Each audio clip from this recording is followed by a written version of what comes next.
Hello, everybody. Kristian Jack alongside Charlie O'Connor-Clarke on a momentous Monday. What a day this is. It happened, Charlie. We actually got a little It bit of did. sleep. A Uh, little I bit. got I got 2 hours. I heard you got three, maybe three and a half. Something like that. Yeah. Yeah, it wasn't a lot. Not a lot. No, I felt like it was a night not to sleep. I just couldn't sleep. Just Yeah. just sitting back but yeah, we are here. We are here with you for probably at least an hour, and it might go longer. Honestly, why not at this point? Yeah. We don't need to put a time on this. We're gonna have friends join us later. I'm hopeful. Sid Seixeiro, James Sharman might get here. We've got reaction. You're gonna hear from lots of players on the pitch. And yesterday, John Herdman will join as well. You'll hear from him from his reaction yesterday. But to start, we want to hear from you. So put your comments in there. We're going to be answering some of your questions. We know this is a special day. We know you've got a lot of feelings. We want to hear from you and answer some of them and talk to you guys on what is the day after Canada's men's national team qualified for their first World Cup in 36 years and over 30,000 people. We're in, well, with they announced 29 plus, but over 30,000 people, trust me, were at BMO Field yesterday. Charlie O'Connor-Clarke, you were there as well. You've been a big fan of this team for a long time. What did yesterday mean to you? Who did you think of, and how special was it? It was a surreal moment. Like there were times I wasn't outside for the whole game. I have the utmost respect for everybody who was, because it was really cold. But I went outside at the end of the game and just kind of took a moment, and it was weird. I don't know how to describe a moment like that. You shiver when you just see that, because it still doesn't feel like it's real. Right. Just how quickly this has all happened. I mean, Canada was losing to Haiti at the Gold Cup, and now they're here. It was just a genuinely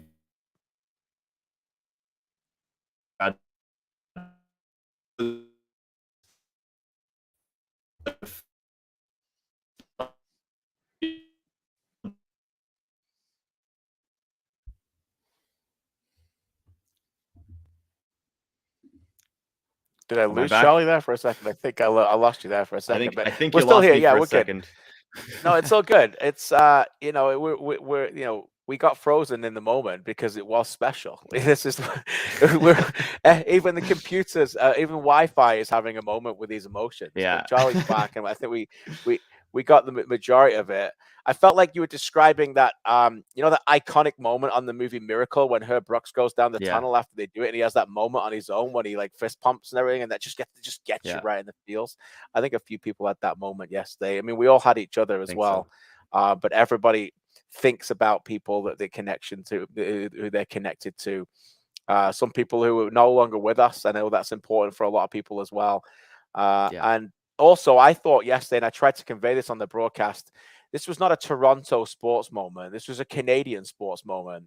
There was 28,000 plus who were able to get what is probably the most lucrative soccer ticket in the history of Canada, of soccer tickets in this country. I think so. But there was, literally millions of people watching across the country on this. Great to see all these comments coming in. Thanks, Mitchell says he went with his brother, his dad, who got me into the game decades ago. Special moment to share with them. Thanks, Mitchell. Put everything up. We're reading them all. We're here for you, and we're going to play some interviews as well and get some reaction to it. But yeah, it's that kind of day, and I'm so glad so many are here. We've got so many people live here on the Canadian Premier League newsroom, and obviously on One Soccer as well. And shout out to One Soccer yesterday. I was part of that broadcast, and I want to start by saying hello to my good friends and colleagues Adam Jenkins and Oliver Platt, who both were unable to get there yesterday because of their failed PCR tests. And I was thinking of those guys yesterday. I was given a privileged position to be in that area and work with the great Patrice Bernier and the great Andy Petrillo and the people behind the scenes. It's a good team. That's what it is. But we missed you, boys. We missed you, and I know it was a difficult day for you not to be there. And there'll be hopefully other opportunities. But those guys have been part of this. Adam, I can't forget you digging out your snowbank in Edmonton, and Ollie has been educating the Canadian fans for a long time. So I wanted to say been there the whole way. So yeah, I've been there the whole way, and still stuck in Costa Rica, the poor guy. So we send nothing but love to him. And maybe he gets to go watch Costa Rica in the States. At least he goes to watch some live football. But we're thinking of you guys.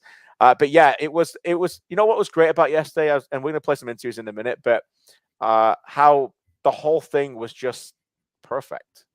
The Laren goal came in the 13th minute, and it was like, okay, this is a good time to start. And then you start thinking, it'd be nice to get another one before halftime. Boom, Buchanan right before halftime. There was no time, I don't think, that anybody in the crowd went, ooh, bit nervous about this. This is not looking good.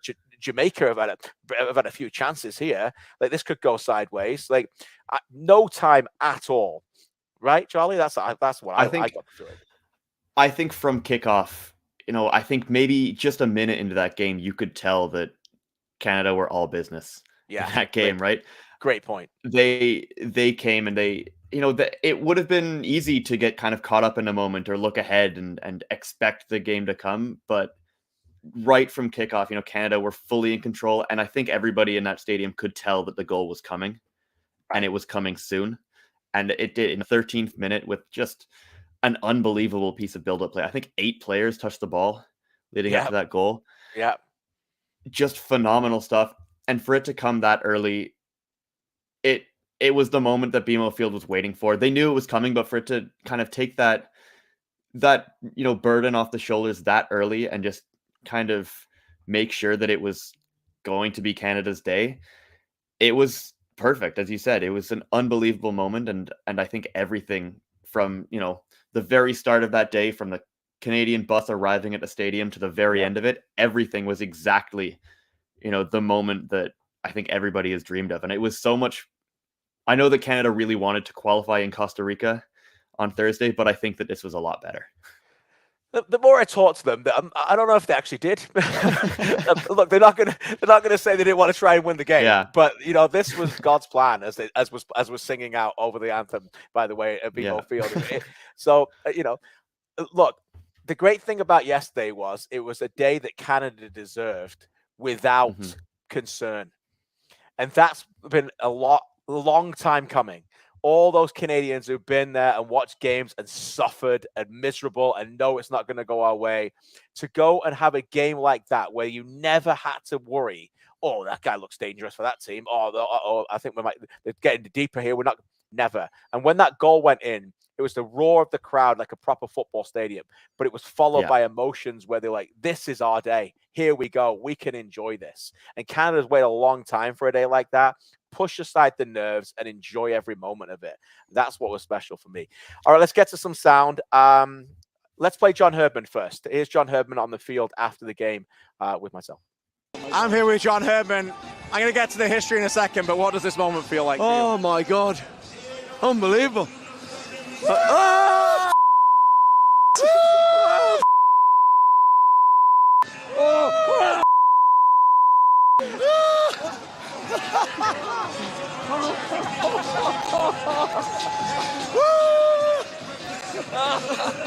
He deserves this. That's a champagne supernova, man, right there. Canada, this guy. That's him. This guy did everything. Oh, my God. Oh, my God. We were saying what this moment is like. Oh, just like that. Oh, my God. You know what? You can play in a Champions League final. Canadians can play for Bayern Munich. And now they're going to World Cups. Canada is a football nation, man. We better believe it. And we're going to keep coming. We've only got started. You sat here in 2018 as I rubbed champagne on my eyes. And you said, we've got to get to the top of that mountain. Yeah. It's not going to be easy, you said, but we've got to get to the top of that mountain. You and this group of men did that. How did you do it? Just belief. Absolute belief. And I've got an unbelievable staff. Like, I'll get some of the credit, but the people behind this team, the Robin Gales, the Cesar Milans, the Simon Edie's, Jason DeVos's, Daniel Michelucci's, a team behind the team. We've been through some tough times, KJ. It's not been easy. I've knocked on doors for money for this team. And we did it. We just kept believing. And we've got talent. You're going to a World Cup. What does that mean to you? You grew up with Gascoigne. You grew up with Maradona in '86. You dreamed of watching World Cups. You're going to a World Cup. What does that mean to you from Newcastle? Look, I'm just happy for these lads. You know, when I first took over and I said we're going to go into a World Cup, we'll qualify, I don't think they believed us. And I'm happy for them because all of these fans, they've waited, and they've hung in with us. And we're going. Belief is an incredible thing, John, and you put that in this team. Congratulations, my man. Deserve it. Man. Thank you. Let's talk about belief for a second. What a great interview for John. Thanks again. He said he didn't think the players believed it. They didn't really. I mean, how could you when you take over a campaign in 2018 and you say we're going to make it to the World Cup? They didn't believe it at that moment, but they did quickly believe it, and he believed in them. That was very important, and they started to believe in each other. That's also very important. What was really crucial for me in all of this, Charlie, is the infrastructure that he and his staff, he named them, there's been many others, built around this group to be able to perform under pressure. And that's what really Canada didn't have earlier, to believe that they could perform under pressure. And that's what they were able to go out there and deliver. And then the talent reference got there. Yes, Marty Thompson, our former colleague, I did throw a Champagne Supernova reference in there. Thanks for the comment. Trust me, I couldn't even see. I didn't know what I was saying. But that's what I mean. You know, Charlie, he worked backwards. You know, he re-engineered the goal. It wasn't about, our first camp in Messier and our friendly against New Zealand, then we're going to play Aruba. It was, let's work on getting to Canada to the World Cup, and work backwards from that goal. And you can see how that galvanized the players. Yeah, it absolutely did. And it was very clear from that very first moment. I don't think anybody really believed him in 2018 when he took over that group, when he said that, we want to qualify for that 2022 World Cup, because that's, the last chance that they would have to earn this, right? Before they get one for free in 2026, before this 48 teams the year after. They really, really desperately wanted to qualify for this one. Yes. And it felt impossible in 2018. I think all of us would have said it's really cool to talk about that, but it's absurd. It's absurd to think about. But it came together so quickly, and they didn't necessarily start this kind of meteoric rise from that moment in 2018, right? They had a lot of tough moments in 2018 and 2019. Where they beat the US at home, but then they go down to Orlando and they get absolutely dominated, right? The belief that John Herdman has created around this team is just exceptional. And I think it took a while for it to kind of show on the outside of this team, but you talk to any of the players and I think it's been there for a very long time, and they were just kind of waiting for it to explode. This was one moment. This was the one moment this group had. This had to capture everybody. You guys are watching us on a Monday lunchtime. You guys are interested. You're invested. The country, million people watching this game. This was the one moment this group had to do this, because in 2026, it was being handed to them. It was being handed to them, an invite to the greatest tournament in sports. They were going because they were hosting it. That run, that journey to get to that destination will nowhere near have galvanized this country anywhere close to the level that this would have done. This was their moment. No. The World Cup is getting unbelievably grotesquely overpopulated to 48 teams after that. Canada will be qualifying top 6 in CONCACAF for 2030 and on and on and on. This was the moment to earn the right to beat teams and earn the right and surprise the world and believe in themselves that they can do it. This was it. This was the only time they were going to get that opportunity. This group of men took that on and they grabbed it, Charlie. And this was the moment. And Canada will forever, I believe, you, me, everybody should be incredibly grateful for the ability that they put that on the pitch and be able to take that opportunity with both hands and grab this moment now, this one. Yeah, absolutely. The sport is never going to be quite the same in this country, I think. Yeah. And, something that I'm thinking of now is that this journey, this qualification is going to make hosting the World Cup better. Yeah. Because there's going to be so much more of this country behind that team, having seen what they can do. It's not just the World Cup in Canada. It's Canada hosting a World Cup and competing at it and going there to play and to win games. You kind of nailed it. I don't think that Canada's going to miss another World Cup for a very long time. But it was very important to, as you said, earn that one this time. And that's something that, Herdman and Milan Borjan and Atiba Hutchinson have mentioned in the past few months, this was the one. They've been circling this one for years, that if they wanted to really make an impact on a sport in this country, they had to qualify for this one. And this one, they did it. They did it. They did it. So yesterday, I was hoping to go on the pitch and do what I used to do at TFC games, where you can go around, and FIFA and CONCACAF have very different rules. So we were put on the sidelines at that point, and we were asked, and we were told they would bring players to us. And Canada Soccer do a great job. They have a very difficult job, and they did bring us some players. But then the celebration started, and I'll show some of the interviews that we did where we're in that position later. But afterwards, it's basically free for all. And there's everything going on, and my cameraman Lloyd did a great job, and Kyle Hall, the producer, and everybody was fantastic. And it was time to just grab players at that point. And I want to start with this player, because this player was the one player that I wanted to speak to more than anybody else. This player deserved this moment more than anybody else. This player thought this moment was gone. This player is the greatest player this country has ever produced. This player is Atiba Hutchinson, and here he is. I'm with Atiba Hutchinson. Boy, oh boy, how special is this for you? Special, very special. We're all looking forward to this moment for a very long time. The fans today were unbelievable. The support that they've given us throughout this cycle has been growing more and more, and yeah, this is what we've always been dreaming of. All the players, everybody that's been here, paving the way for us. And now the support is unbelievable in this country, and this is how it should be. I know you don't like talking about yourself, but I want to ask you about you. You're 39 years old. You think you've seen it all in football. Can you ever imagine you'd ever see this 2, 3, 4 years ago?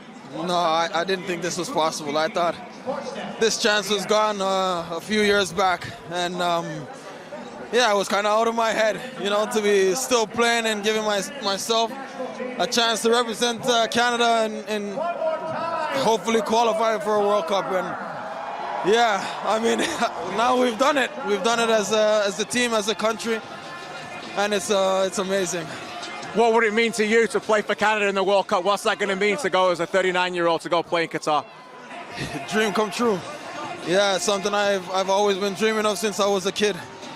So if I get that chance, if I stay healthy enough, fit enough, it'd definitely be a dream come true.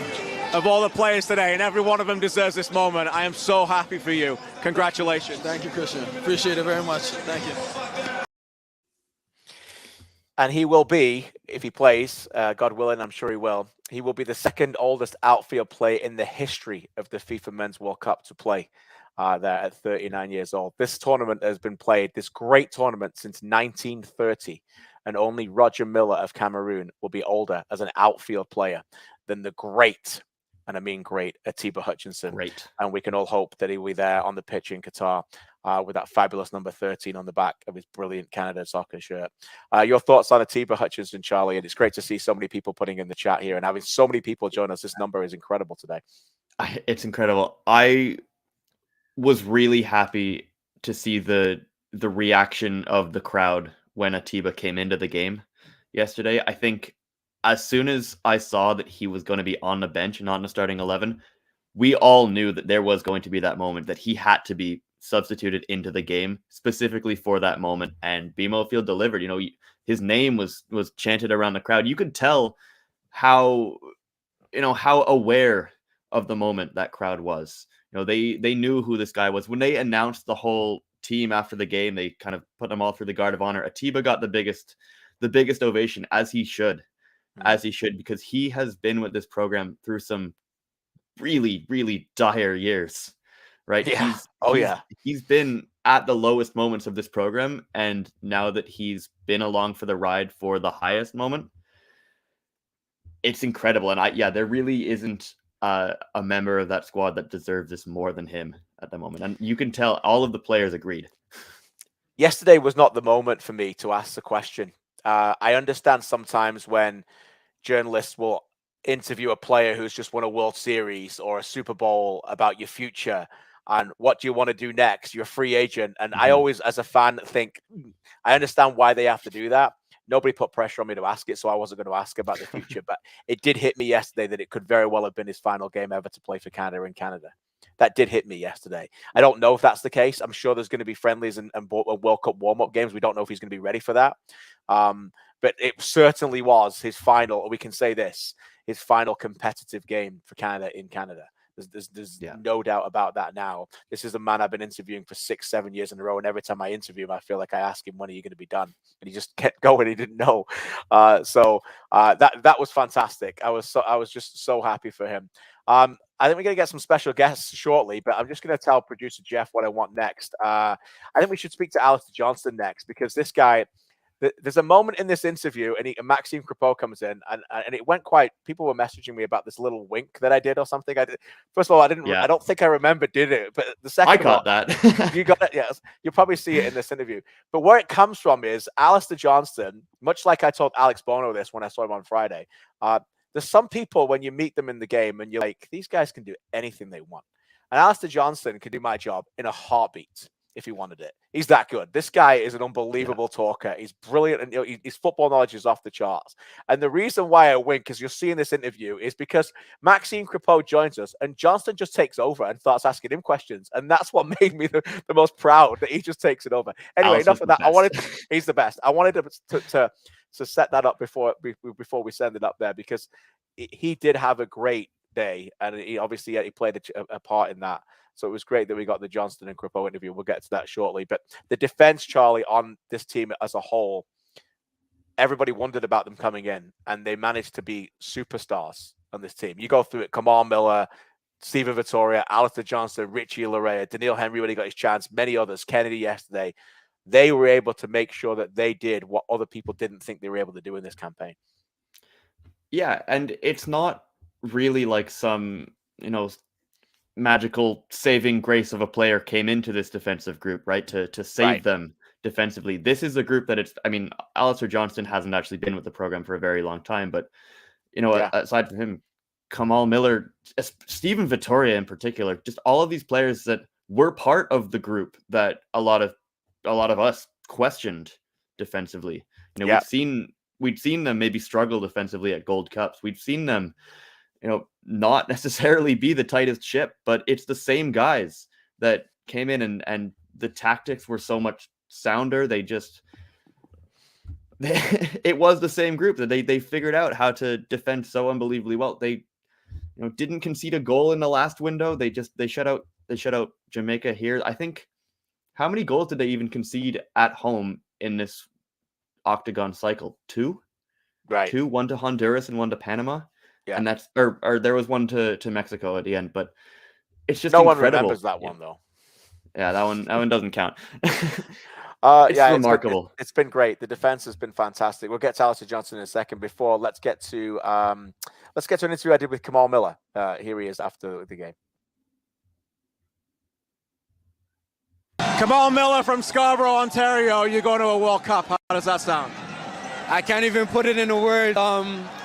Coming from Scarborough, it doesn't even make sense. There's not too many of us who've been through the program. It doesn't even feel like I'm supposed to be here, but I'm here. All the blood, sweat, and the tears, all the no's, all the letdowns, it all makes sense now. So I couldn't be happier for this country. You more than deserve to be here. You played massive minutes with this team. What's it like to do this with this group?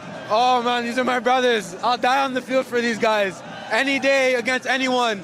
We'll step into any stadium and give our all for this country. It means the world to us. What does it mean to do it in front of these Canadians at home? Oh, it's so special for not only the Canadians in Toronto, but across all of Canada. They've been supporting us this whole journey. Edmonton, everywhere we've been, Vancouver in the past, it's for everyone. We're a soccer country now. Nobody can take that away from us. You deserve this, my man. Go and enjoy it with your teammates. Thank you.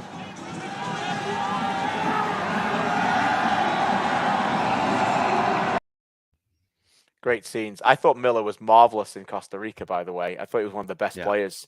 I thought he was unfortunate not to play yesterday. I was quite surprised when I saw the team and he wasn't playing. Obviously, in the end, he came on and he deserved his moment. But I thought he was absolutely fantastic on this run.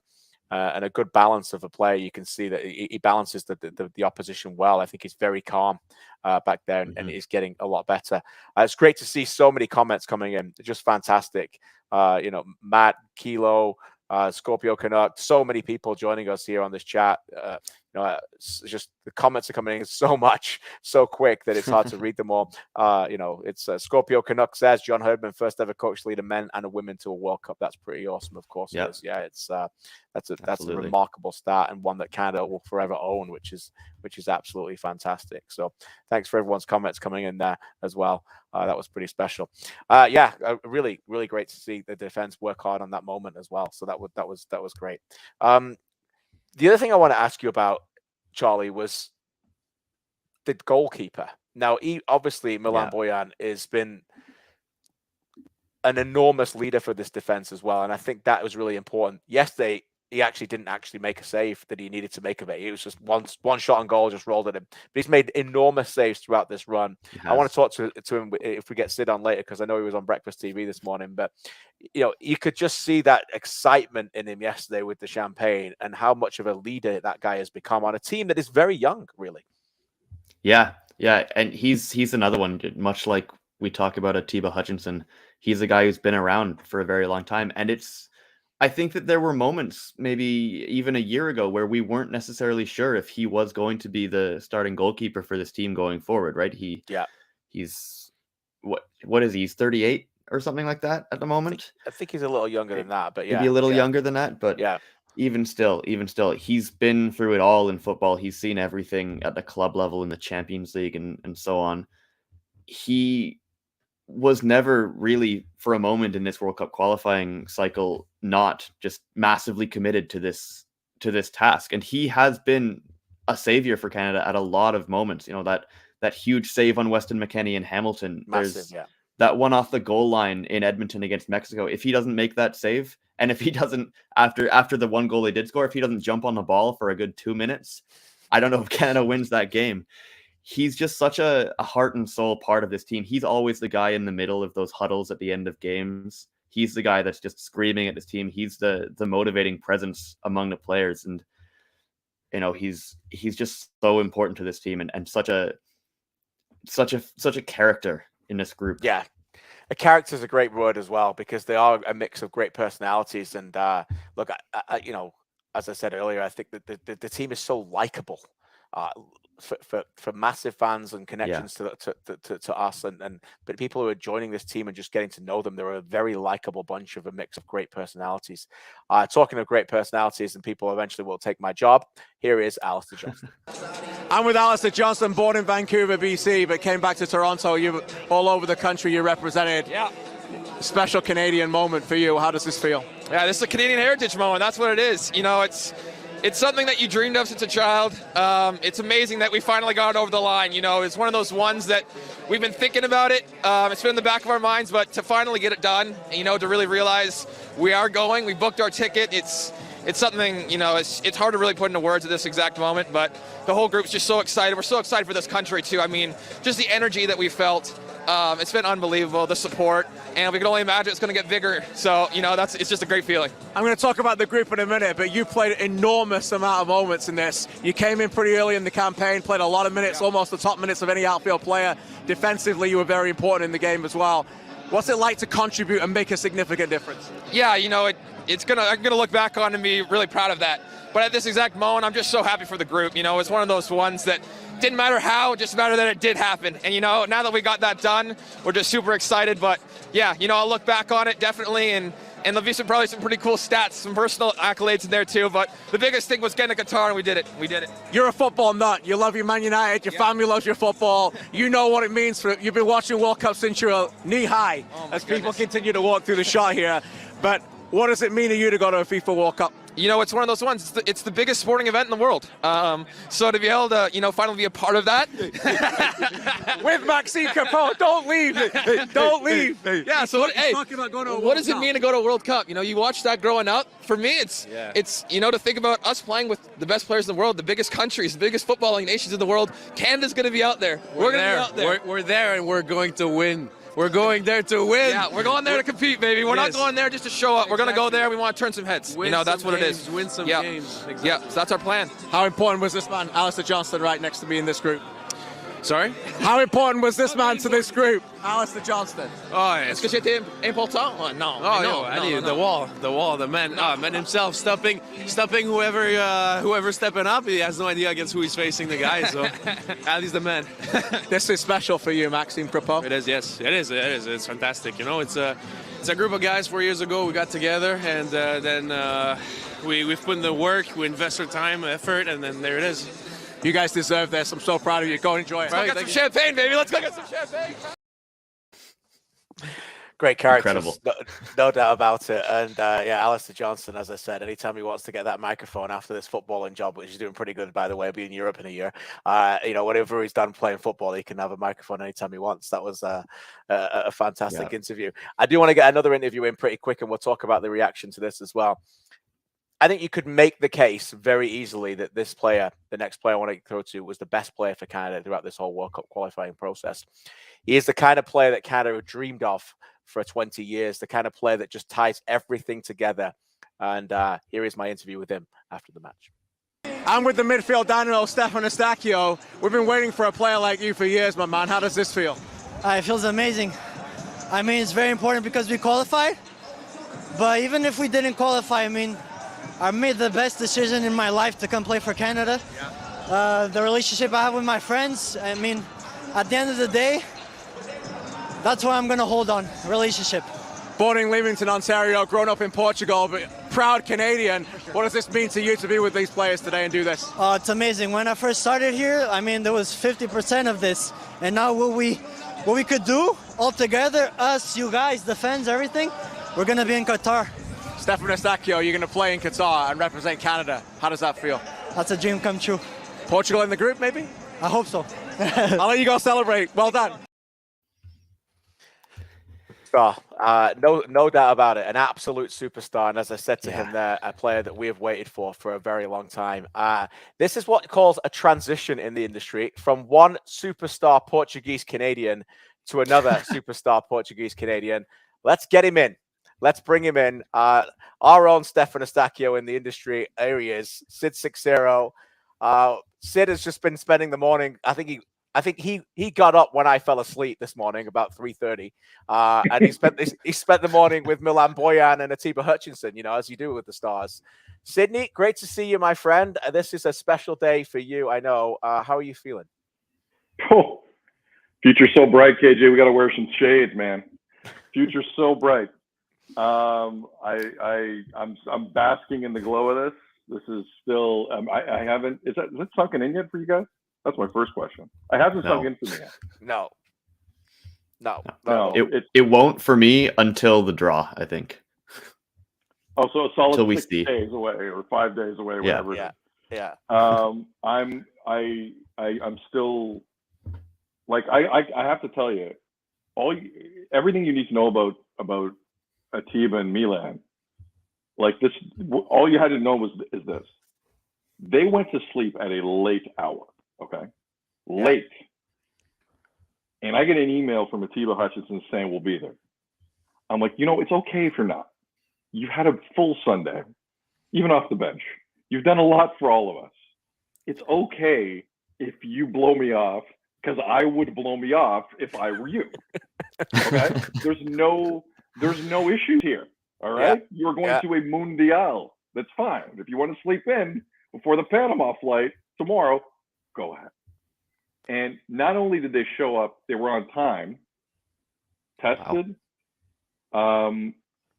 It gives you a little window into, like, you just don't get to a World Cup without some level of professionalism. No. And these guys are pros, as KJ can attest, way more than me.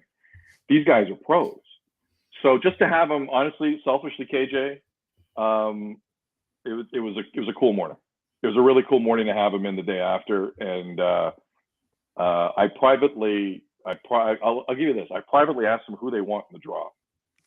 I didn't ask it on air, but I said, so are you guys thinking of the draw? Like, who do you want? And Atiba's like, I haven't even thought of it. And then he started to go like this. Then he started to think about it. Yeah. Milan knew right away. I'll ask you both for guesses. What country was out of each guy's mouth first? Milan will probably want to play Serbia, no? I'm taking I bets. think that I think they both want to draw Qatar out of pot 1 so they can beat them. KJ, you're right on Milan. Yeah. He mentioned, I don't think anyone wants to play Dusan Vlahovic right now, but he mentioned Serbia first. No. Yeah. And Atiba, what do you think he said? Brazil? Oh, Argentina? KJ's 2 for 2. It was Brazil. Oh my God. He mentioned pretty good, KJ. He mentioned he goes, the last time we played Brazil was in Seattle, Washington. And I said, was that Gold Cup-ish? And he's like, no, it was, he couldn't remember what it was. But like that was the first name out of his mouth too. Yeah. So, they'll be watching that draw with fresh eyes. Like that is, I can only imagine what that experience is like as a national team player to look at the World Cup draw in a whole different way. Like I was just so happy for those guys. Just so happy. Me too. Let's bring in a true. Let's reunite a true footy show reunion. Let's get James Sharman. Oh, you got Sharp. Sharp's here. Oh, he looks. Look at There Sharp. we Terrible. Dressed up to a T right here. Rough night, mate. Oh, are you, man? You know me. Just a lot of Chips Ahoy cookies and milk. By the way, this guy's so professional. He's asleep at 8 o'clock every night. He doesn't even check his phone after. This guy's professional. Trust me. I know. I missed BT this morning, but I was hoping to see it just to see how he looked. I bet he looked rough. Must have looked rough. No, they look better than me. They both look better than me. It's not hard, mate, is it? Yeah. It's Atiba Hutchinson and Milan Boyan, mate. Like they're legends of the game now. You know what I mean? I know. Yeah, this is great. Footy show reunion. Footy show. So for those who don't know, I worked with these two fine gentlemen for about 35 days in a row back in 2010, and lots of great stories. Sid brought his very own World Cup trophy to the studio every day. It was there. We looked at it. We never believed it would ever talk about Canada. But the reason why I answered Brazil there for 1 second is, for me, that is the team when I think about World Cups. And I know England and Argentina, and we could talk about, Maradona, and there's so many, Germany and Italy winning it. But sorry, Italy, you're not even there. But you know what I'm saying? Like Brazil's the World Cup team, Charms. No, that's the, Pele and the 3 times in 4 attempts. What do you think? Yeah, I agree. I think when I first discovered football, before Charlie was born, a long time ago, like in the early 80s, it was Brazil, right? And those yellow shirts, Socrates, and obviously Pele was the one. I mean, he was a household name back then, grew up in England, and the shirts looked so beautiful. They popped on TV, the blue shorts, it was very much Brazil, Brazil, Brazil. Yeah. Even if they didn't win a World Cup for a while at that point, it was, almost that romantic ideal, right? Brazil, football, the samba. It transcended the sport and the World Cups. It was so special. So even to this day, it's very hard to find someone that dislikes Brazil unless you're Argentinian, right? Yeah, you always kind of root for them. Yeah, that's the only one. Talking of Argentina, we know Sid loves Messi. How much would you love Argentina in Canada's group, Sid? To get you Messi love. Oh man, are you kidding me? If Atiba puts the clamps on that guy, let's go. Let's go. I mean, listen. I'll take Argentina. Messi's done. So he's obviously done. Like let's not act like it's a blip in his career. What's happening in PSG? The guy's done. He's done. But going back to Brazil, I'll tell you this. I'd love Brazil in Canada's group, not for any sentimental reasons and valid reasons that have been mentioned here on the pod, but Neymar's rarely in shape. So I'll take that matchup. You throw him out there against our guys? Alistair Johnston sorting out Neymar where he can keep rolling. What do you reckon? Slide right through. Daniil Henry. I don't see a Kaká on that roster. Let's go. Let's play. Let's go even up. Us against them. I like our odds there. That sounds great. That's Friday. That's Friday, by the way. And by the way, while I've got you, anybody who wants to join me on Friday, I'm doing a live World Cup watch party draw. So come on in. Watch the draw, and let's have a party. Anybody who wants to join me on Friday, I'm going to promote that right now. That's for Friday. We have to register what happened yesterday, though. James, I know you were there, as you should be. I know you were in Costa Rica. What was your overriding emotions yesterday at final whistle? What did you think of, mate? Oh, did we lose him? 3 years of pandemic, still doesn't know how to unmute himself. I think Wi-Fi in your car is pretty bad, though. Yeah. I'm losing you now. Oh, he's Once back. again, There you are. technical difficulties. He's back. Oh, he's gone. He's not.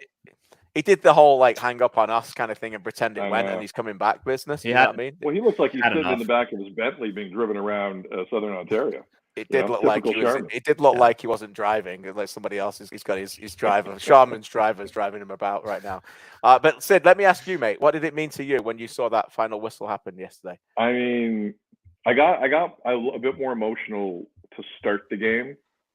Just the walkout and the flags, and it was so fitting, that visual. By the way, KJ, and I threw it out, and I'll mention it again, you and Andy and Patrice in that pregame, you guys were phenomenal. Thanks, mate. That was not easy to have a normal conversation in that wind, and you guys were doing a great job. I got emotional at the walkout because we've all been in that stadium when it wasn't like that. We've all been in that stadium when Haiti got almost as much support as Canada. All those memories started to flood back, and that's why I got a little verklempt as the walkout took place. And I thought it was fitting too. Like, I mean, it felt like Soccer Canada has been walking into the headwind the whole time for years. So why not for one more afternoon have the Voyageurs stare right into the headwind coming north and stick it out for another 90 minutes with the guys, and just it was just perfect. Not the weather, but everything else about it was perfect. And they were never losing that game. They were never losing it. Can you imagine that result doesn't go our way, what we're saying today? I don't even want to think of it. It was never happening. Sharms, what were your thoughts about It's yesterday? never going to happen. Yeah, you know what? I mean, for the first time, I think in my life, it felt like a proper big match experience for Canada at home. We've had big ones here before, in this qualifying campaign, but it had that it wasn't an edge per se, but there was some energy there within that stadium and outside before the actual match itself. And, I was hoping for an early goal. They got that early goal, and straight away it felt like a celebration. This team was not going to lose to Jamaica. They were so up for this match. Jamaica had no interest being there, let's be honest. No interest whatsoever. But it had that feeling of a celebration once that first goal went in. And then, emotion is pure emotion, isn't it? You saw Craig Forrest post-match, losing it on camera. I mean, that was a special moment as well, a guy that's done it all for this country. I was speaking to Stephen Brunt. He had tears in his eyes. He'd seen the biggest moments in Canadian sports. If you followed this team and this sport at all in the last decade, 2 decades, 3 decades, you couldn't have experienced that without goosebumps and tears in your eyes. It was that special moment that we could just own that. We can own that. We can enjoy that, because it's going to get serious really quickly. It's going to become a footballing story real quickly. Right now, it's beyond football. It's a national news story. So let's enjoy this right now. And then next week, shake our heads and go, okay, let's start, analyzing a World Cup performance. No doubt. I mean, I just, on two things off that, it was amazing to have that. I had to make a business decision whether or not I was going yesterday, because I would have had to take the day off from work. It's just when you wake up at 3:30 in the morning for work, things are a little different. I thought they were gonna clinch Thursday night, so I said I think I'm okay. So that's why I wasn't at the game yesterday. But to see KJ and Sharman and Forrest and Stephen Brunt, and I don't care about Dunlop, but to see everyone else there, it was just, it felt like it was the way it was supposed to happen, considering who's actually been really following / pumping the tires of what could be in the program. And it was so good to see all of that. And the Craig Forrest moment with Arash was really, really unique. I thought, because I've never seen Craig like that. Craig is one of my favorite people, but I've never seen Craig like that. And that was very symbolic of, look, he spoke for everyone there. He spoke for anyone who traveled for Canada, didn't feel loved, didn't feel seen, and it was lean years. To watch that happen was an emotional experience. Now, to the other side of that, KJ, I was curious if I annoyed you by posting your interaction with Oso at the end of the game, because I knew full well when I saw that run, that wasn't supposed to run on air the way it ran. People at home might not realize that, but we all realize that. But it was such a good moment. I said to my wife, I'm like, I think KJ might be upset if I post this. And she goes, why? I'm like, because KJ is a down the middle journalist. Like that's a different side to KJ that people haven't seen. So I thought I was going to piss you off. You never posting that amazing moment. So you weren't upset at all. You could never. First of all, you could never piss me off. Second of all, I didn't know it actually went on air. So yeah. I think I'm probably going to throw to it because there's a few people in this chat. There's a lot of people, by the way, joining us internationally, which is fantastic and may not have seen it. So we'll cue it up right now. But just to give you a bit of background, we were told before the game I had to go in a certain area to wait for interviews, and so then they would bring players over to me. And James knows the story, and we could write a book on this, mate. But you go down there and you wait for people to come over to you, and sometimes they do, sometimes you don't. There's a lot of people that are very busy, and then the crowd, are all in the south end, and they start doing the little bit of walking around and doing the circle and everything in the pitch, and then Oso's first, and then he just kind of sees me, so I'm like. And that it was just natural, and then the rest is history. So no, I didn't know it made it to air. Producer Kyle called me later and told me and left it up there. It was absolutely fine, and look, it was just natural. Great moment. It was a great moment. Here it is for those who didn't see it.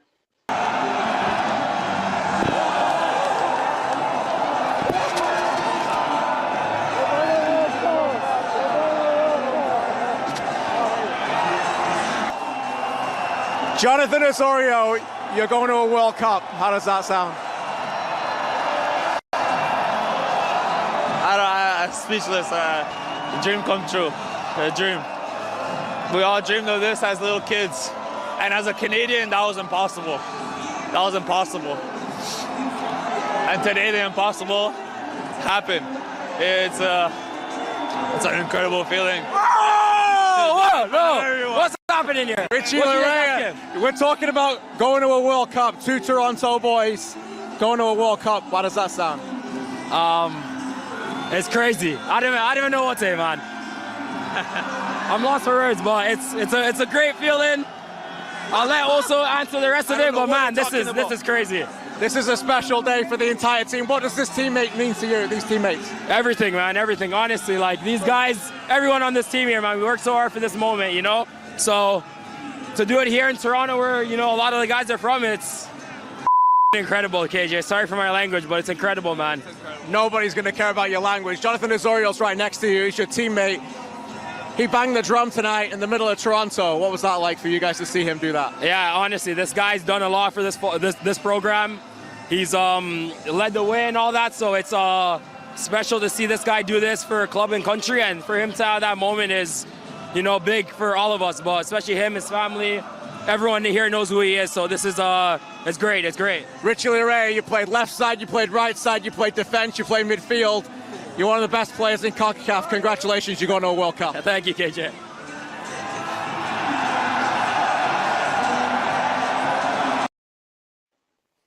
That was it. That was the interview. Wow. It's pretty powerful stuff. Yeah. It's raw emotion, right? Raw emotion, and KJ is a hugger. For those that don't know, he's a hugger. Nothing wrong with that. Nothing wrong with that. See, I think it's so fitting. I mean, Ozo's, like Richie was saying there, right? I mean, obviously plays at TFC. He's been a huge part of this program, a key figure. He's joined that leadership group, and that ages us all because we all remember when he broke through at TFC. A great story in himself, and I think that moment was one of those moments, right, that we won't forget. We see those iconic images from '85 in Newfoundland, right? Now we have our own from Toronto in 2022. That's pretty special. Yeah, it's about relationships too. Sorry, Sid. Go ahead, mate. No, sorry, KJ. I've talked to you about my dad. My dad's like a European soccer snob at the highest level. But the more he's watched Canada games now front to back, he's watching. And he's a Benfica supporter, a staunch Benfica supporter. The Eustaquio news to Porto really hurt him, but he likes Eustaquio. But he keeps telling he watches every game and he says to me, that number 22, why doesn't Benfica get that guy? That number 22 is good. Why not he wanted Benfica to sign Richie Larea upon laying eyes on him the first time. He's like, they need to sign the guy. Listen, KJ, like what you said in that interview in terms of every position, I don't know if Nottingham Forest realize what they've kind of gotten themselves into here with this kid. They can do anything they want with him. Yeah. Absolutely anything. And for his career, it's a huge tool. I mean, he doesn't have to get stuck. I'm not saying he's the next like Alphonso Davies where he changes positions, but I don't know if Nottingham Forest know what they have even. Like the kid can do everything. You're bang on. He can do everything. Yeah, and he was marvelous for this campaign. Ultimately, as I said to him and Jonathan David were the leaders of minutes played. Alistair Johnston right behind it as well, and I think he'll be fine at Forest. He'll play there fine. He'll get his minutes. It's in a competitive environment. They're flying right now, and he'll get his chance. Spence is playing brilliant at fullback. He'll get his moment. I was saying earlier though, that interview it's about relationships. As I said, I didn't know it went on air. And I said earlier, and I've done I don't know 5 or 6 interviews already this morning, but it's really the only time as a broadcaster where I'm so invested in the team. I mean, James and I and Sid, we did Premier League games years and years ago, and his beloved Liverpool and my Villa will be playing. But we have to turn that head off sometimes because we're not just a fan on a couch. We are in our hearts, but at that moment we're broadcast professionals.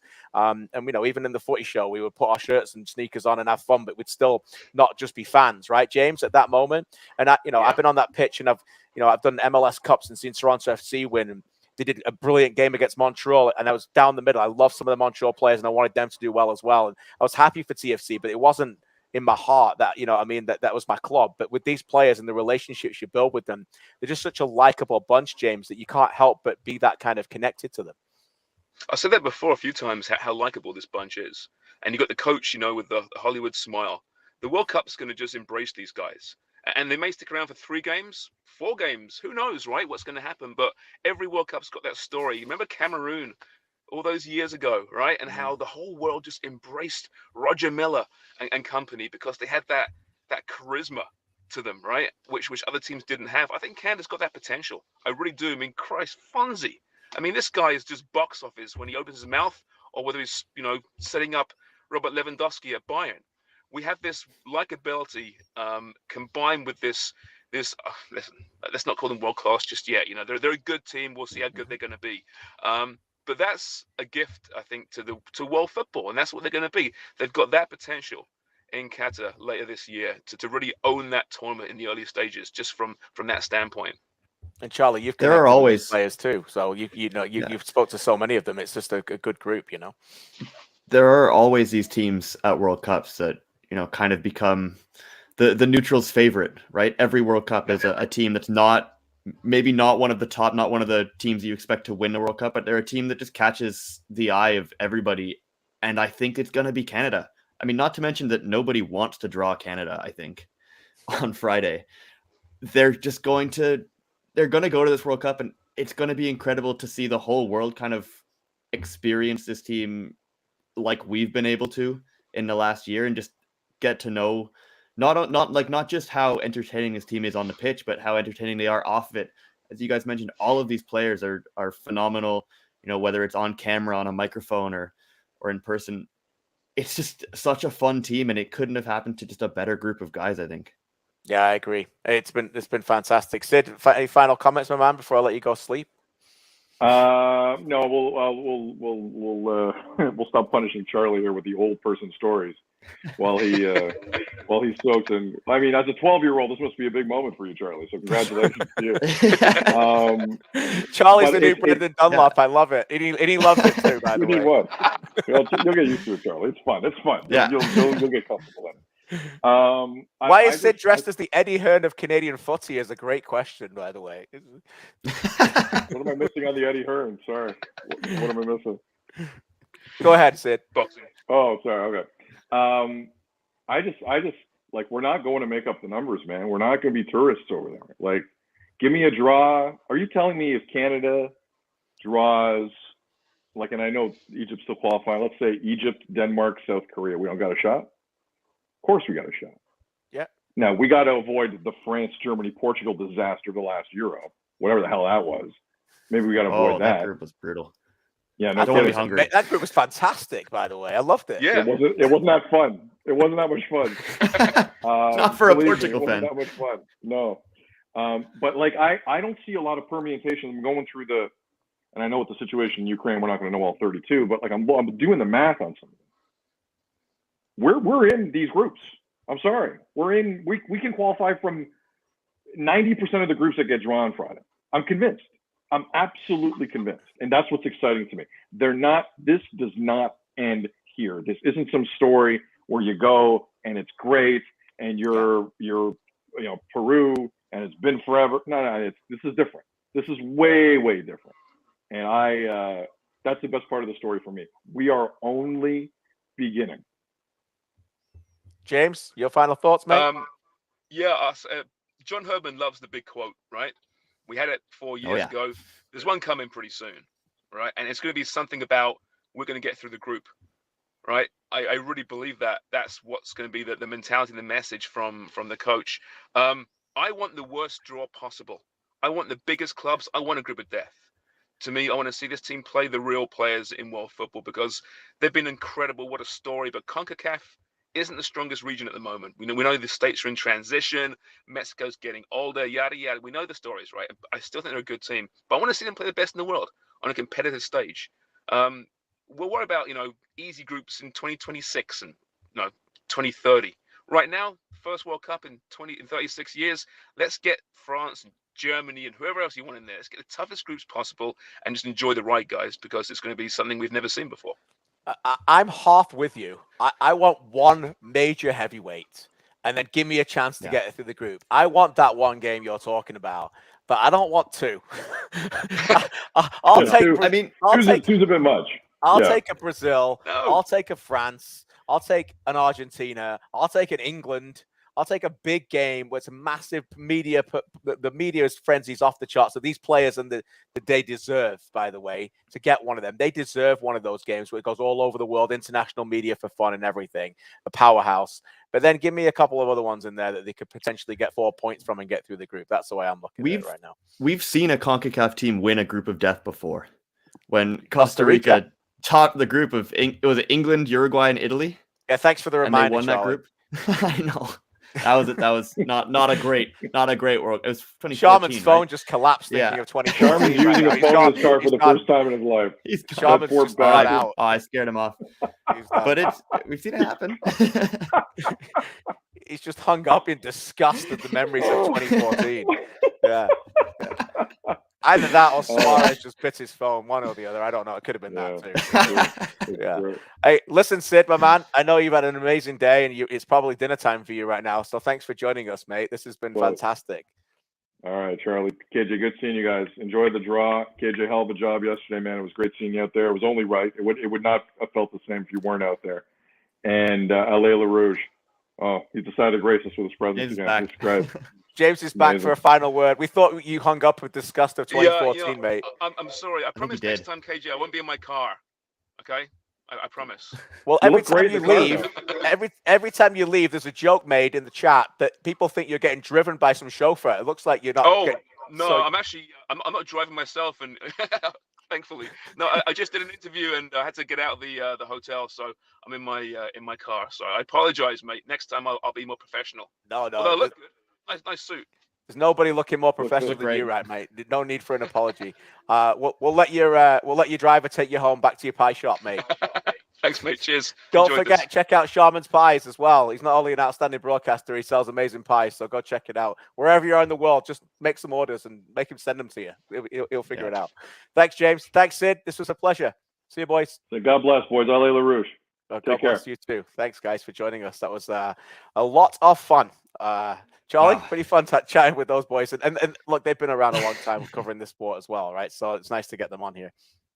Yeah, I mean, that's another part of this whole thing. Everybody that's covered soccer in Canada from a media sense for years, we're also waiting for a moment like this, right? Everybody, you guys, everybody that's been part of it has, stuck with the sport in this country through some really dark times. And now that it's kind of exploding, and I think everybody is kind of reaping the benefits of sticking around, of having that commitment. And it's just, there's so many people that I think everybody feels really good for today. It's just, it's genuinely hard to arrange my thoughts about, how many people have deserved this moment for so long. Yeah, my favorite moment with that was that you got the Brendan Dunlop treatment from Sid. So you stick that on your resume, mate. Just so you know, Brendan Dunlop got torched by Sid in the 2010 World Cup Tonight shows. Torched every single time. I'm sure Brendan's watching and he can text me. Maybe we'll bring him in at some point. But yeah, poor guy earned his badges, and in a fun way. We're supposed to be stopping. We're in an hour almost here. But if you don't mind, we'll carry on going for a little bit. If you're all right with that, Charlie, we've still got lots of people joining us from all over. Canada. But I will take a little bit of a break and show you this. As I said earlier about relationships, these players who committed everything to the cause and got to the World Cup yesterday are just the forefront of many, many stories. Many people behind the scenes, well, not only within Canada family, but within their own families. And Jonathan Osorio is a player and a man that I've known for some time. And I got the pleasure of sitting down with his parents recently to talk about a few moments in his career. Here is that piece now with Mr. and Mrs. Osorio. Against Mexico, there were so many opportunities before that, chances to score and get the ball, and when he shot it with his left.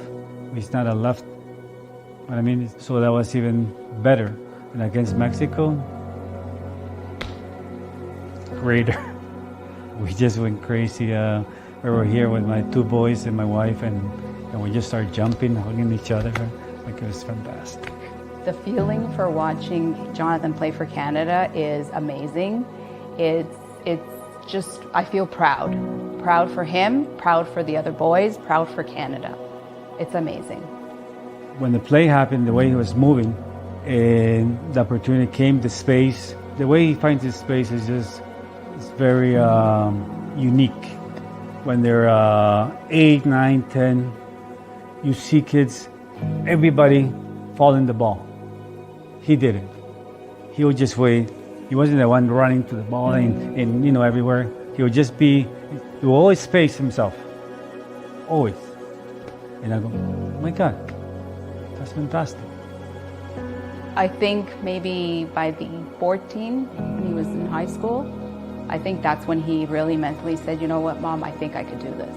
Every parent's dream is that their kid represent their country, but there's a lot of good, there's a lot of bad, there's ups and downs, and it's hard to see your child go through that, but just being there and supporting, having, that shoulder to lean on, or, a shoulder to cry on when the times are tough, just the support. It's so important to support, the child that wants to get to where they are. When he first got called up and put that shirt on, that was when it's like, wow, my son is playing for Canada. And it's amazing to know that some of them, they played for Driftwood like he did when he was small, and then they played for, Clarkson with him. So it's amazing to see how far these boys have come. Can I jump? Wow, it's fantastic. It's very proud. It's a dream come true. When I was young, I wanted to be a professional soccer player. Didn't happen. But that's every kid's dream, and what he's living right now is fantastic. It's just an emotional roller coaster, and just I wish the whole entire team all the best for this World Cup.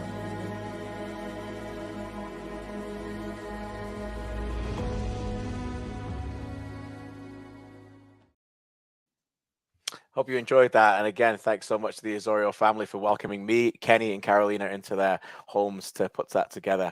True team effort again. And that just goes to show you, doesn't it, Charlie? We get to see these players, but that's just a little glimpse into how much that touched so many people yesterday. Oh, absolutely. Absolutely. Because there's just so many generations. Every single one of those players has a story or a background of kind of how they came to the game in Canada. And for a lot of people, it's not easy to, find a place to play soccer as a kid in Canada at a good level. It's just every single one of those players has a similar story, has that kind of background. A lot of these players have, parents from other countries or something like that have seen the game around the world. And to see that reflected in this team with, it's a team that truly reflects Canada as a country with, the incredible diversity of backgrounds in this team. It's just remarkable. And I've said it so many times, but it's amazing. I love this team. Everybody does. Mm-hmm. Yeah. And again, like what Jonathan and I have talked, Jonathan and I have talked a lot about football over the years and his love for different clubs and Real Madrid. He's just a football nut. He loves, and that's why it means so much. Back to that hug, you can hear it when you listen to it, but like he's bawling in my arms, and he's screaming, "I'm going to a World Cup. I'm going to a World Cup." And then when I spent time with his family, I was talking to his dad there about Colombia and the World Cup, and they're obviously Colombians, and remembering the difficult time in '94, which obviously ended in an unbelievable tragedy. But and his brothers were there, Nicholas and Anthony, and it's just a soccer family. It just means everything to that family now to have their son go to the World Cup. So great to see so many comments coming in. I know there's a lot of South Americans joining us as well. So saw some comments from Cambodia. Thanks a lot. Great international audience here today, which was really fun. I want to throw to another interview now. On the pitch yesterday, I saw one of the leaders of the game, one of the leaders in this country, but no doubt one of the leaders in the international game. And yesterday he had tears in his eyes as well. Here is my interview with that man. I'm joined by the head of CONCACAF, VP of FIFA, Victor Montagliani. I know you got your red scarf on there today. You should have. You played a massive part in this. How does it feel? Awesome. Yeah, those are my titles, but I'm Canadian. Proud to be it. I'm never shy about it. And these boys did this country proud. And listen, there's a lot of people that share in this moment. The fans have been fantastic. There's a lot of fans that stuck through this program in the last 10, 15 years that really deserve all the accolades of where we are today. Obviously, it starts on the pitch, but this country is a football country, and it always has been a football country. Just today, everybody's waking up to the fact. So it's a very proud moment to be a Canadian, and we're off to Qatar. Well, that's the next question. You've got tears in your eyes. You're a football man. You know how important a World Cup is and how important this country needs to be in it. Listen, at the end of the day, for a federation like Canadian Soccer, any federation, and there'll be hopefully 3 more of my federations that qualify, it's all about the World Cup. It's all about the Men's World Cup. It's all about the Women's World Cup. And once you get there, everything will cascade down and rain on to the grassroots. But it's all about the World Cups. And we know that now, and we're going to go to Qatar, and then we're going to host one. So it's a great situation for our country, and I couldn't be prouder. I know how much you love CONCACAF, but it's so great to see you today and see you wearing red. Congratulations. You played an enormous part in this. You deserve it. I appreciate that, Kristian. And yes, you know what? I'm very proud of CONCACAF. I'm very proud of my 41 members, and I look forward to watching the games later on to see who are my other 3 countries that are going. Thanks for this, Vic. Cheers. Thank you. Those are the 3 countries likely are going to be Mexico, United States, and potentially Costa Rica, who are now 4th in that leg, and will be favourites to win that Oceania playoff, Charlie. So it's a good day for Victor Montagliani all around. And look, I think he would say privately that CONCACAF would want to do well there. So if there's only 3 spots, it doesn't get much better than having their 2 powerhouses, Mexico and the United States, get there, and of course his beloved Canada, which shone through in that interview, which was nice. Yeah, he did. I was pleasantly surprised at that kind of emotion from him. And the other thing that I do want to point out in that is he makes a really good point about the impact that qualifying for a World Cup can have on a sport in a country like Canada. There's so much money in going to a World Cup, I think has to be said, just the prize money from getting there, that, as you said, trickles down to every level of the game, men's and women's in this country, down to the grassroots. And that's something that other CONCACAF countries have benefited from, like Costa Rica has, Honduras has, Panama has. Canada's going to now as well. They're going to have that. And that's going to even further strengthen the game in this country as we head into hosting a World Cup, and then hopefully going to the next one, and after that, I've said it before, but the game is going to continue to snowball from here in this country because of this moment and because of this team. The draw is Friday. There's been some questions in the chat when it is. We are expected for the shenanigans, I'll call them, to get underway at noon. Anybody who's familiar with watching any kind of major tournament draw, and I should have asked Sharman for this because he's the expert at talking about horrendous music, is that you get some dodgy stuff coming on the stage and some really weird music, and everyone's just sitting around waiting for the draw and wants to time it out. And what usually happens is you have to wait through about 30 minutes of procedures. You don't need to do that anymore. You can just come and join us. Set your alarms ready for it. Put a reminder on your phone.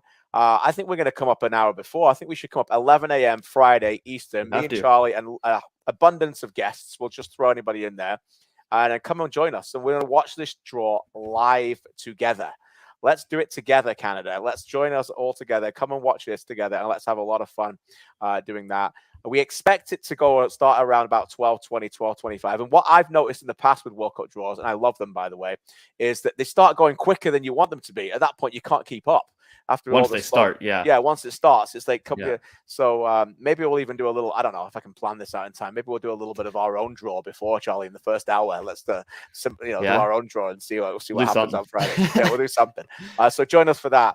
We're going to wrap this up shortly, but I want to throw to another interview with an outstanding player. You could argue that he was the man of the match yesterday. A goal and assist on the pitch, and a player that before this World Cup qualifying campaign began wasn't even in Canada's squad, was playing in the under-21s and under-23 squads to trying to get to the Olympics. A player now that is almost the number one on the team sheet. An incredibly shy man, but thankfully it was able to agree to do an interview with me yesterday. Here is my interview with that star man on the pitch. And with Tajon Buchanan, who had a goal and assist on a remarkable day for Canada, how does this feel to you? It's unbelievable. I mean, ever since I ever started playing soccer, this has been my dream, and to experience this in this country today on a day like today is unbelievable, and extremely happy. Your team is special, isn't it? The fact that how close you are. I mean, obviously Toronto boy like this from Brampton, there's a lot of Brampton boys on there today, and that's special. But the camaraderie that you have, can you describe it? It's the brotherhood, everything. It's this was meant to be. We put in so much work. And, to see where we all come from, it's unbelievable. And like you said, a bunch of Brampton boys, and, we're out there performing and putting on for our country, and it's a no better feeling. I know how much you love this sport. What's it going to mean to you to go to the pinnacle of FIFA World Cup? It's everything. This is what every player dreams about. And now that our ticket is punched, it's unbelievable. I can't even describe it right now. Last one for you. John Herdman brought this team together a long time ago. What has he done for this group to instill that belief? He made us all believe, that we could perform, be the top in CONCACAF. He changed this program around, and now that I'm a part of it, I'm extremely happy, and the future is very bright. Tajon, your future is very bright as well. I'm so proud to see how you continue to develop. Thanks again for this. Appreciate it. Great guy. And as I said earlier, it's just not one who's very comfortable in front of the microphone and painfully shy in many ways. But I say that because on the pitch, there was a moment yesterday, I was on the sidelines. He comes right by me and he's got that speed. You just hear it in his boots. The moment he goes by, you just know that's a different level. And he does this move, I think it was against Brown, who just chops right through him, by the way. Do you remember the tackle? Got a yellow card? Yeah. He just did him. Easiest yellow card I've ever seen. Yeah, easiest yellow card you've ever seen. And I was like, this is modern day. This is new Canada. This is modern day Canada right here. The swagger on the pitch, just doing like step overs and then just getting chopped up by a fullback who can't even get near him. This is where Canada's at. And Tajon Buchanan has been a diamond that has been really found during this qualification process. Yeah, the things that Tajon attempts on the pitch are things that you wouldn't have seen on a Canada team of 5 years ago even. And the craziest part to me is that he's going to get so much better. He's a very young player who just made his move to Europe, to Bruges, and he is going to continue to get better as he continues to, find his place, find out where exactly he's best suited on the pitch. It's the sky's the limit for Tajon Buchanan, because I don't know if he's going to be at Bruges for very long, to be honest. Right. Like once he's already started to get into that squad, which is difficult to do when you go mid-season like that. He's going to continue to impress there, and he's just such an entertaining player. Even like people that I've spoken to that have just sort of started to pay attention to the national team during this cycle. Tajon's the one that they like. Where did he come from? Where did this player come from? Because he's just such an entertaining player, especially for somebody who doesn't watch a whole lot of the game, hasn't seen a lot of Canada play. You notice him on the pitch every single time the ball goes near him. It's unbelievable. He's really smart. He's a very smart player. First time I saw Tajon Buchanan was at the MLS Combine in Orlando, Florida, before he got drafted. And he was that Generation Adidas player. He was Canadian, and I knew that. And I went down there. There's rumors he was going number one. New England Revolution had all their Christmas presents delivered in one, by the way, that week, because he went to 8. He fell to 8 in that draft. And again, he did that, and it was meant to happen because it was God's plan for him. because Tajon has had a number of setbacks through his career where I don't know about that. I got to Syracuse. You can do what you can there. May play. I don't know if he's got enough skill to play as a winger. Do we put him as a defender? He's a complete player because of his mental aspects. He will not ever be told that he can't do something, and he's just got so much inner confidence that when he comes up on the pitch, and again blessed with pace in this CONCACAF region that nobody could deal with, Charlie. That's what this Canadian team brought. Even when Davies wasn't there, he had pace and directness that CONCACAF defenders don't see. His ability to stretch the pitch against a lot of teams that, when Canada has a lot of the ball, just his ability to kind of, create space for that team to get in behind fullbacks and to make those runs. And just his ability to take on players one-on-one, to beat defenders on the dribble, has been unbelievably important for this team. Just the chances that he's created just coming in, especially from that right side.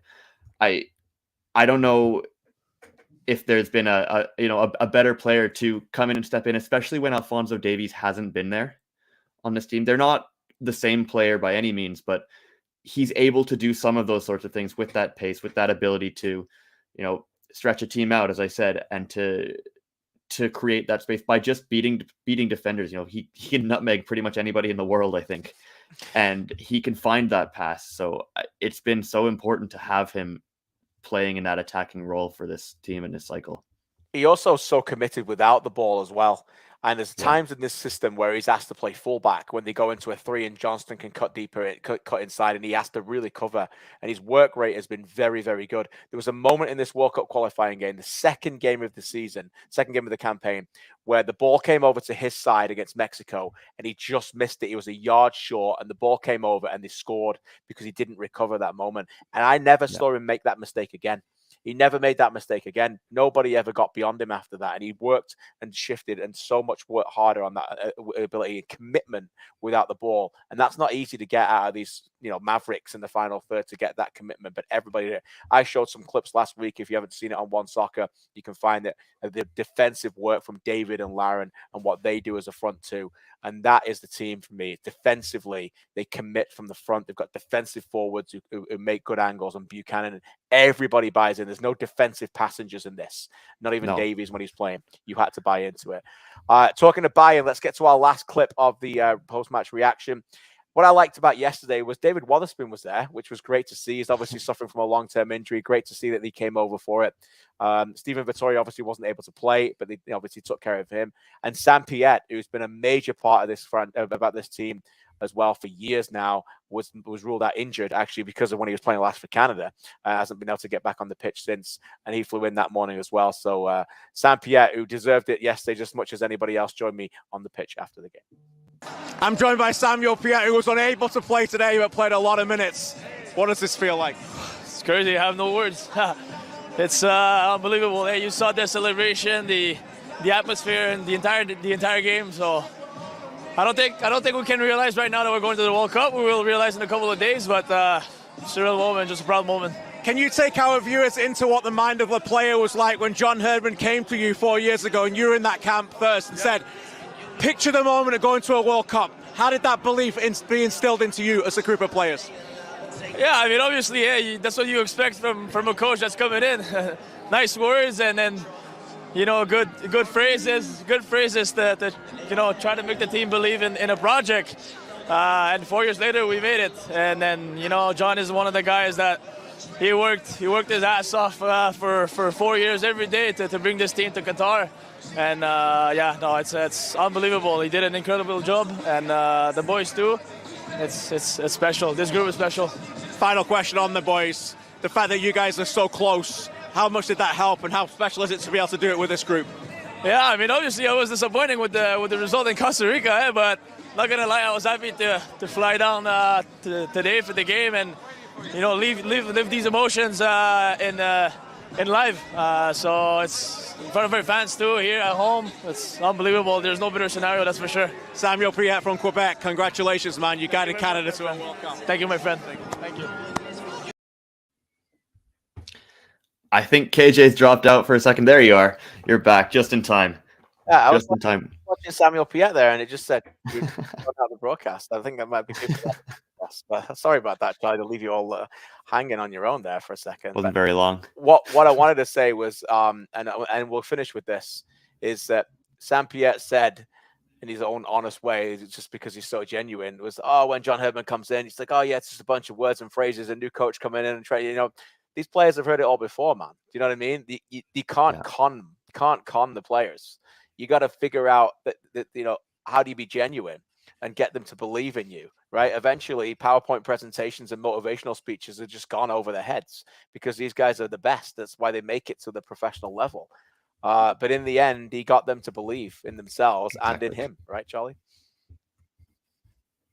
Yeah, he absolutely did. And you could kind of see it through this journey, the belief building in that group. They went to Bermuda and they played, Suriname and all of these teams, and every single test got a little bit harder than the one before it. And every single time they came through it, you could kind of see it in this team that they were starting to believe.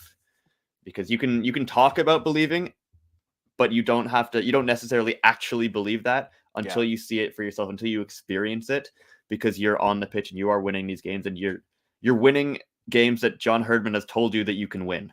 Right? You go to the Gold Cup and you beat Costa Rica in a knockout game. You could see it building up in this group, just the same way that the country outside of this team started to believe in them. It had to happen with the players as well, and it did kind of start to build up. It came. We'll finish with this. It's been a remarkable time for Canadian soccer. The women have won the gold medal in Tokyo and again announcing their squad very shortly again for a fantastic tour in Vancouver and then back on Victoria Island for the game that will be around the opening weekend of the Canadian Premier League as well. Charlie and I will be all over that on the 7th of April at York Stadium. They kick off the game, York United, and then we have 3 more games that weekend. A doubleheader on the Sunday with the rematch of Forge playing Pacific in that game and on Vancouver Island as well. We have the Canadian Premier League thriving. We've got the women's team thriving. We've got the men's team making the World Cup.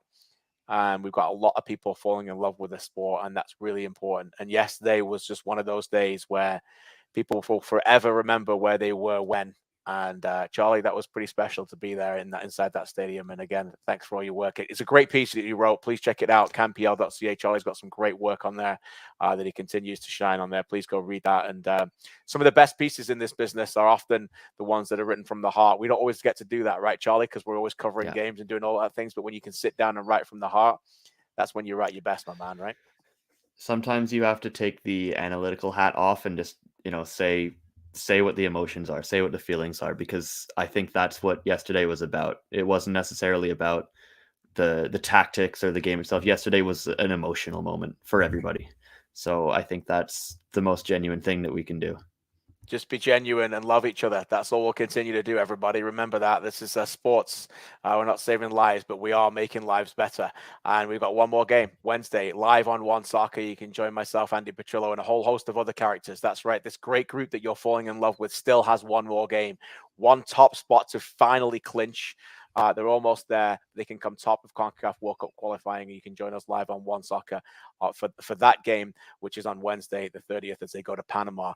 Charlie, as ever, will be all over it and also all over Canada as he continues to cover this great Canadian Premier League that we're on as well. Thanks to Charlie. Thanks to Jeff. Thanks to Nick. Thanks to Kenny, Carolina, and everybody else behind the scenes working on this show. And most importantly, thank you to Sid and James and to you guys for everybody joining us across this wonderful world to support this fantastic team and just put a little bit of a cherry on top in terms of the cake of what we had yesterday. This was important. I felt that we all come together and talk about this, and I'm so glad so many of you did and enjoyed a lot of those reactions again as we look back on what was a phenomenal day for Canadian sport, not just Canadian soccer. Join us on Friday. We will be back. We are going to do the live show on Friday. We're going to talk about the World Cup draw and we're going to watch it together. So please join us. Many of you can, if you can, take the day off work. Just whatever you can, or even if it's early, just around the world, whatever, just join us. We're going to get together. We're going to have our drinks and snacks, and we're going to watch Canada get put in a World Cup draw for Qatar 2022. Have a great day, everybody. It's real.